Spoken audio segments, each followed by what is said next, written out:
Hello and welcome to the Inside Risk and Compliance podcast. I'm your host, Adam Spencer, Director of AJ Fox Compliance, a specialist recruitment agency focusing on all things law firm risk and compliance.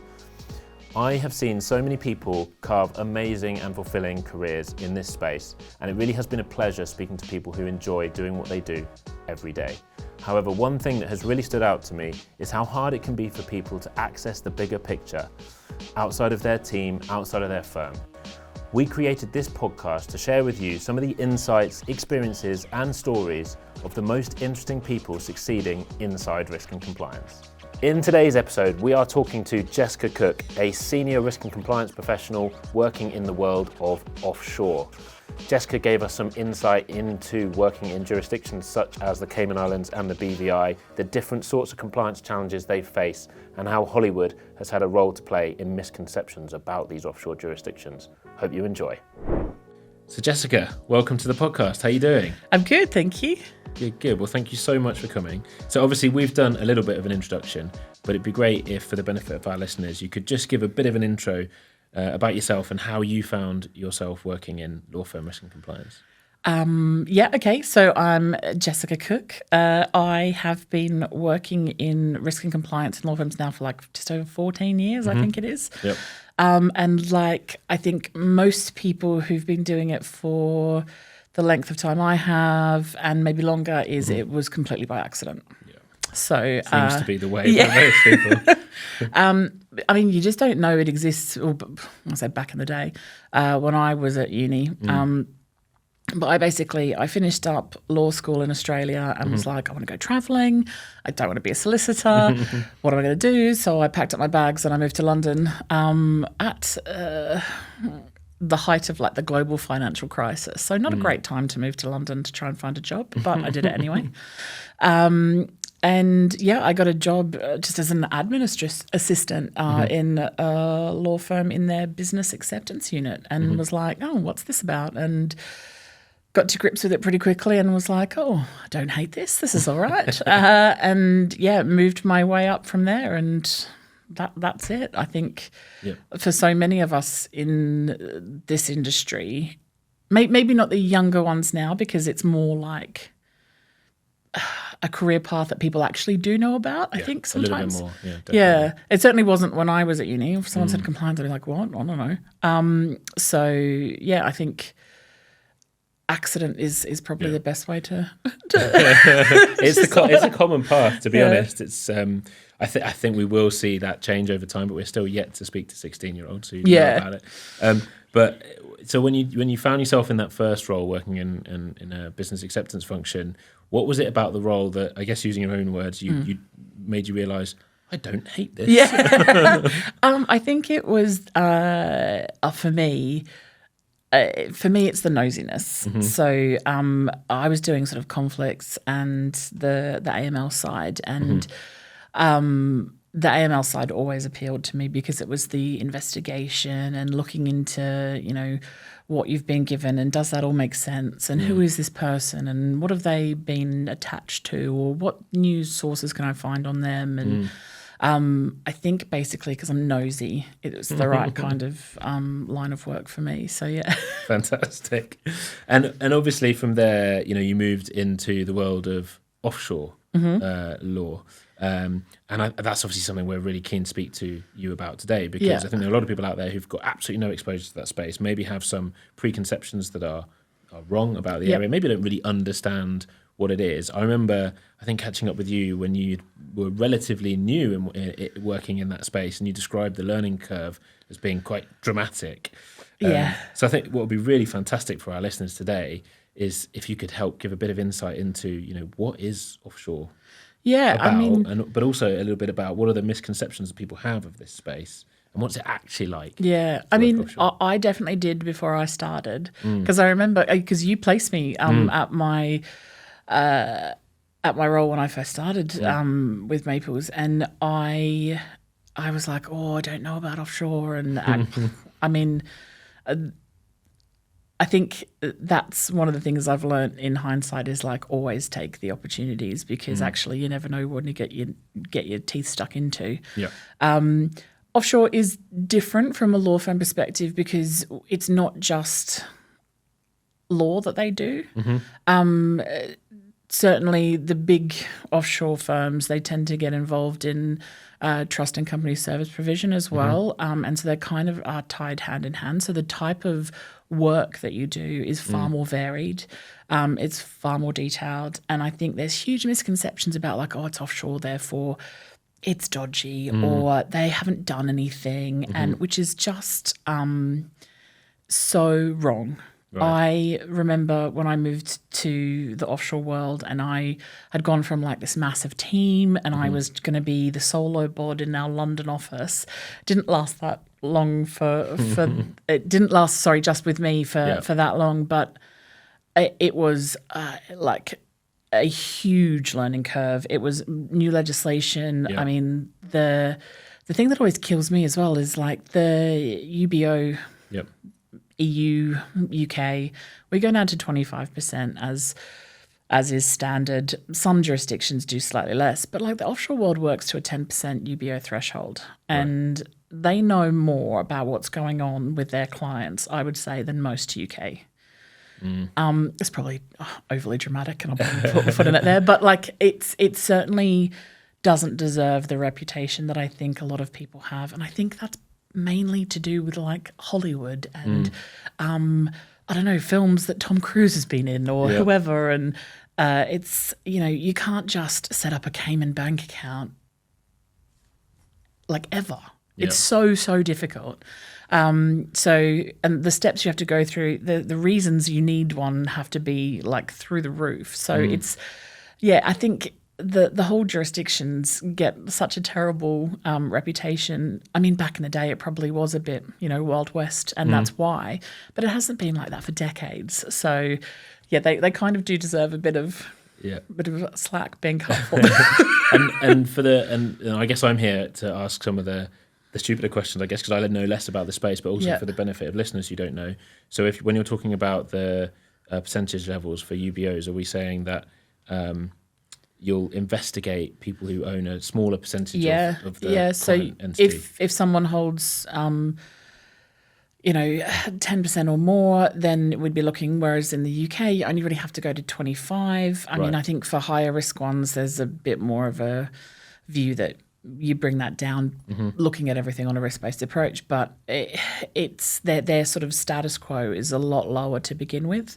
I mean, they do have some things that I think to the outside world might be a bit jazzier, but they're kind of a bit more sensible as well. Right. So like, if it's a massive organization and you might not know exactly who owns it, but say it's like family owned and you don't know the exact percentages, there's a bit more leeway there to actually be like, we're pretty comfortable with what we know, rather than like, but what if it's 25%? So there's a few grey areas, I think, sometimes with the maybe exceptions that you're allowed to use. But on the whole, it's pretty solid, and I think that's something that people don't know. Does that impact workload? Yeah, very much so. And I think from the law firm side as well, because you're looking at creating companies sometimes as well as providing legal advice to them, you're having to look at the appointment of various officers, directors, members, and then looking at like shareholders as well. So it's delving into a sort of a level of detail that I don't have the experience in the onshore legal field. I don't know, some firms might do it. I don't know, can't speak for everyone. But certainly it wasn't my experience. So when I moved into the offshore world, it was like, oh, okay. And I was very, very pleasantly surprised by I think how seriously they take it as well. Where do you think that comes from? Are there bigger penalties for non-compliance? Is it just a culture difference? I think it is the reputational risk as well. Right. I think that was certainly the driving force when I first started there. I think the risk of the regulator now is so great everywhere, certainly in Cayman as well, and BVI. I don't have sort of experience in all the offshore jurisdictions, but they were the main ones we worked with. And I think they've been used to doing it for a bit longer as well, and they're sort of at the cold face. So I think sometimes with law firm risk and compliance in the UK, you know, not to speak ill, but I think, you know, sometimes you'd have your onboarding teams and they'd be saying, right, I need A, B, C, and D. And they'd go off and have that conversation with the fee earner, and sometimes you would just get absolute nonsense back. And, and it would be like pulling teeth trying to get anything done. And my experience in the offshore world is the fee earners there are acutely aware of their responsibilities. And so when I first, you know, as a brand new person, was like, I'm going to need this, this, this, and this. They were like, okay. And I was like, really? Do you want to have an argument about it? No. And they were like, no. Yeah. And it was very much like, no, cool.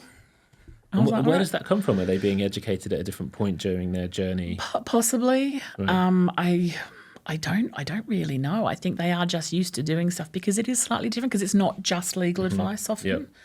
And because they are setting up companies and they are sort of getting far more involved in the actual setup. I think that's probably got a lot to do with it. Does it work on the other side of the coin in terms of, are the clients there equally more expectant of the questions and the compliance obligations on them, or is it the same old issues? Same. I would say it's probably about the same, but then I would say, you know, that has changed over the years anyway, because, you know, 14 years ago, people would be like, why do you need my passport? Whereas now you can't do anything without people needing to ID you. And that's not just like, you know, lawyers, banks, wherever you go, everyone needs to be able to verify who you are. So it's kind of expected these days. So I think the general view of the population has probably changed, as well as them sort of going, well, I need this, so I'll do what I'm told.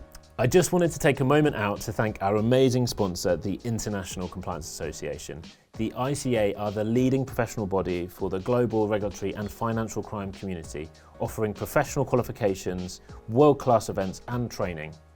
Go check them out online, and if any of the certificates or courses take your fancy, then you can get 10% discount using our code AJFOX10 at checkout. Well, that sounds like you're painting quite a positive picture, I guess, of the culture around compliance in that space. Yeah. Are there challenges, though? Are there areas where it's more challenging or more difficult than what your experience was like at a non-offshore law firm?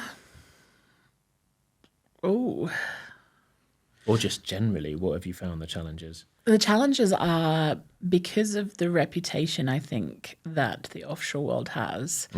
We tend to come across more unsavory people trying to get through the door. Okay. And that's the best bit for compliance. That's the nosy bit, right? Yeah, that's the nosy bit. That's the, you know, I would sometimes beg for a boring day, and you just didn't happen because, you know, there'd always be something going on. And from a compliance perspective, it was always really interesting because we'd be there, you know, at the gatekeepers basically going, no, thank you, go away, you know, not interested.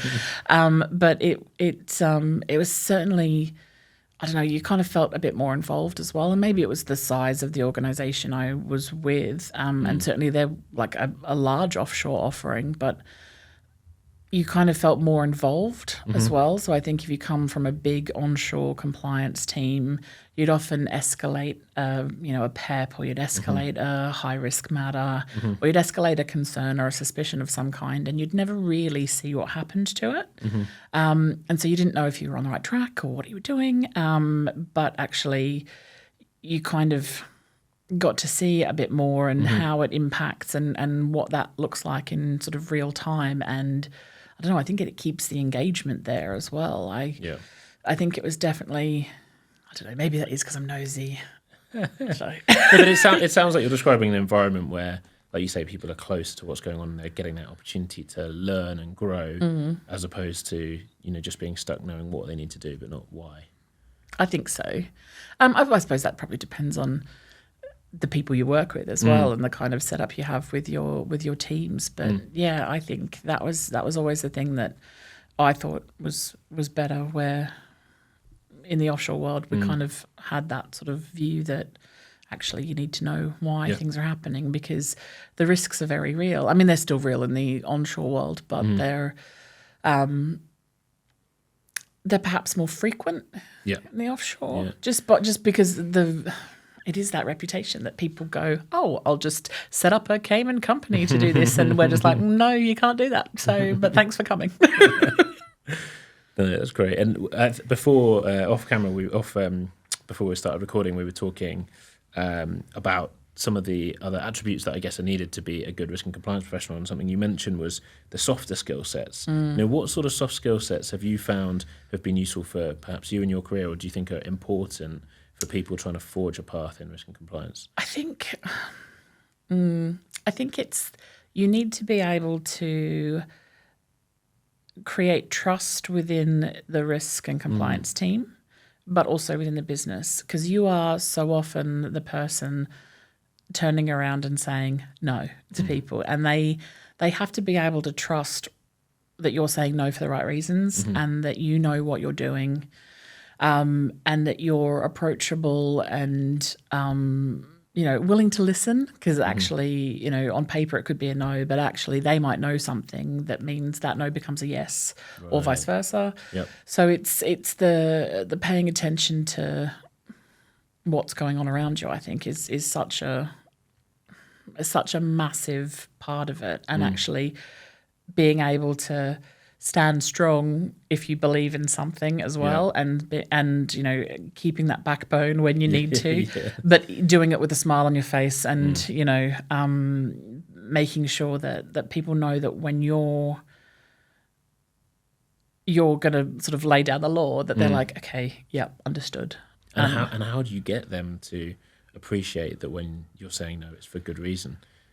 I think there's a lot of explanation that comes along with it. So you've got to be able to back it up, definitely. But also it comes with time, and that you can't build that trust straight away. It does come with having them sit with you, and you listening to them as well, as being able to say, I get what you're saying, but because of this, the answer's no. Yeah. It's such an interesting point, actually, because I don't think anyone else has sort of brought this up, that there is that time element to it. There's not a magic bullet that you do this and you get trust, or here's the perfect spreadsheet and the answer will say, yes, trust me. Yeah. No, I think the only thing that comes with that is time and people getting to know you. And, I've been fortunate in my career that for a few of my roles, I've been there for a significant amount of time. So people have been able to go, oh, I know her. Well, I know if she says no, the answer's no. But equally, I can come to her if I've got a question. And I think being able to talk through points as well it gives the fee earners a confidence in you that you're there to help them, because effectively we are. I mean, it's a difficult road we travel in the risk and compliance realm, because ultimately you're responsible for being quite crucial to saying, yeah, we're happy with that, or no, actually, we can't do that. But also having a commercial head on your shoulders to say, if we say no to everything, there's no business, I don't have a job. Yeah. So it's a really, it can be a difficult line sometimes when people are like, oh, but it could be lots of money. And you're like, no, there's still no way we're happy to be able to mitigate any of those risks. So the answer's still no. Or, okay, yes, it could be potentially worth a good portion of money. So what can we put in place to say, yes, this is going to take up more of our time to look into it, but actually it's worth the investment because it's potentially worth a lot more. So there's those sort of, divisions, I suppose, that you have to go down and have a look at as well. Because, if you say no to everything that you wanted to sometimes, you wouldn't have a job. It's interesting, though, going back to you talking about time as well, because it is a challenge for this space generally. I think a lot of functions find it hard to hold on to people for any particular period of time. There's opportunities for people to move around. Sometimes people are slightly pigeonholed in what they do and seek other opportunities. And I hadn't really thought about the fact that consistently changing that face of the person that's interacting with you about risk and compliance issues is going to lose all that trust you potentially built up in someone to have a new individual. So you can see the negative impact it can have. No, definitely. But then,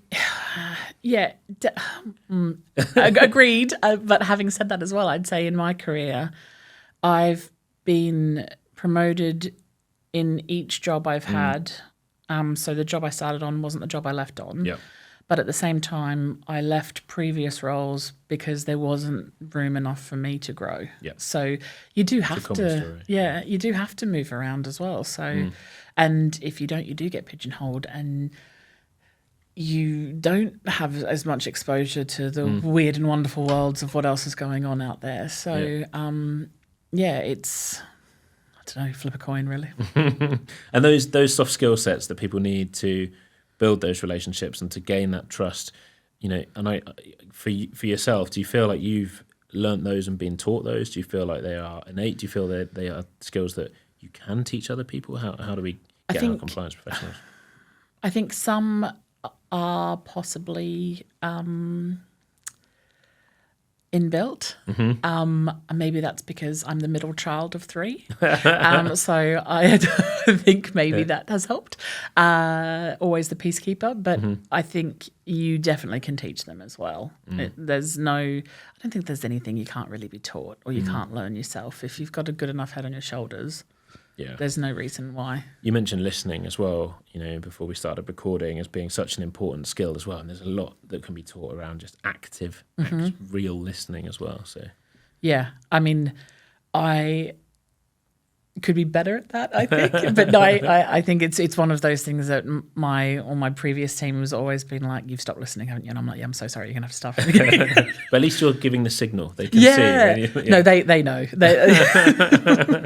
Oh, no, that's brilliant. So if you were giving one piece of advice to somebody who might be, say, at the beginning of their career in risk and compliance, or deciding maybe to move into risk and compliance, maybe they're in on a different career path at the moment, maybe they're in the legal sector, maybe they're not. Yeah. What would you say to that person? I think law firm risk and compliance, or even just broader risk and compliance, there's so much potential within this field that if you're not doing it and you're thinking about it, definitely do it.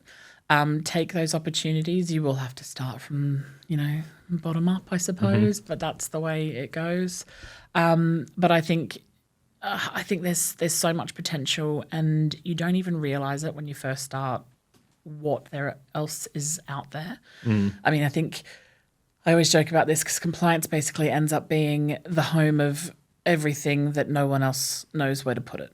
So there's all the stuff that you'd expect, like your AML, your conflicts, all of that, but it's also everything else that they're like, oh, we need to do something about this. Oh, compliance will do that, sure. And you're like, all right, yeah. But then it teaches you different skills. It gives you access to different people within your organization potentially, and that's all really good opportunities. And I think, at the early part of your career and all throughout, I think, it's about taking those opportunities and running with them and saying yes and being inquisitive, and if you don't understand something, asking questions. And I think that will get you very far in life.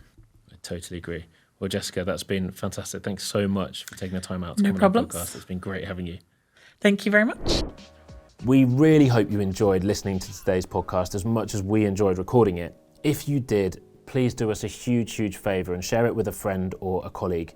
The more people we can get listening, the more time and energy we can get into recording more episodes and getting the best guests and the most interesting stories and insights.